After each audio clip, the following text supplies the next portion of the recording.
ইউরোপের মাটিতে সান ম্যারিনোকে হারিয়ে বাংলাদেশ ইতিহাস গড়েছে। এই খুশিতে যখন পুরো দেশ নাচানাচি করছে, ঠিক তখন এই দেশের ফুটবল ভক্তরা এক হাত দিয়ে তালি বাজাচ্ছেন আর অন্য হাত দিয়ে বুকের বাম পাশ চেপে ধরে আছেন। কেন জানেন? কারণ ভাইরে ভাই, ম্যাচের 90 মিনিট ধরে গোলবারের নিচে আমাদের মিতুল মার্মা যা একখানা হরর শো দেখালেন, তাদের খেলা শেষে জয়ের আনন্দের চেয়ে বেঁচে ফেরার আনন্দই বেশি মনে হচ্ছিল। সোশ্যাল মিডিয়ায় তো অলরেডি শোরগোল পড়ে গেছে। ফুটবল প্রেমীরা বলছেন, ভাইরে মিতুল, তোমাকে গোলপোস্টের সামনে দেখলে কেন যেন মনে হয় আমাদের বিখ্যাত content creator Miraj Afridi camera on করে দাঁড়িয়ে আছে। মানে গোল সেভ করার কোনো তাগিদ নাই, দক্ষতার বালাই নাই, পুরোটাই যেন একটা প্র্যাঙ্ক ভিডিওর শুটিং চলছে। ম্যাচে আমরা 2-1 গোলে জিতেছি ঠিকই, কিন্তু গোলকিপিংয়ের এই দশা দেখে ভক্তদের লিভার কিডনি দুটোই শুকিয়ে যাওয়ার অবস্থা।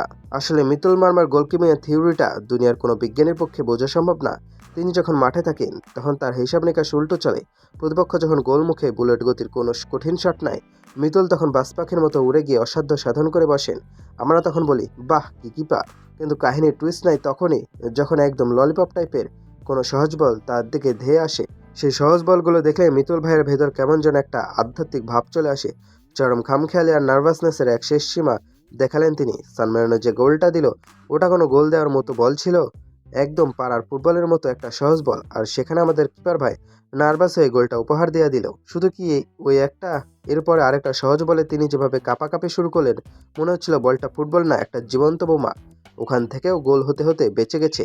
ভাইরে ভাই, আন্তর্জাতিক ম্যাচ খেলতে গিয়েছেন, ইউরোপের টিমের সাথে লড়াই, সেখানে গোলবারের নিচে এমন জেলফির মতো নার্ভাসনেস কি মেনে নেওয়া যায়?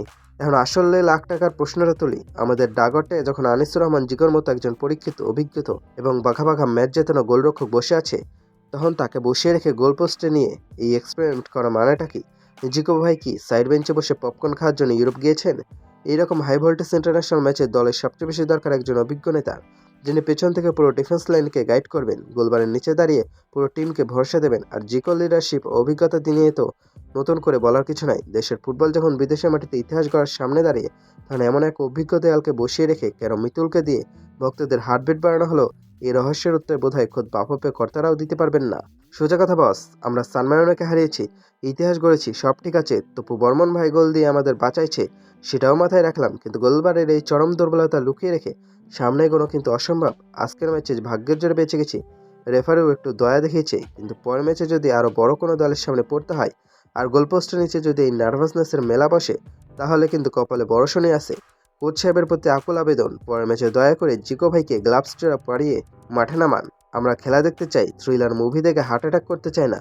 আপনাদের কি মনে হয়, পরের ম্যাচে জিকোকে কি খেলানো উচিত, নাকি মিতুল মার্মাকেই আর একটা সুযোগ দেওয়া দরকার?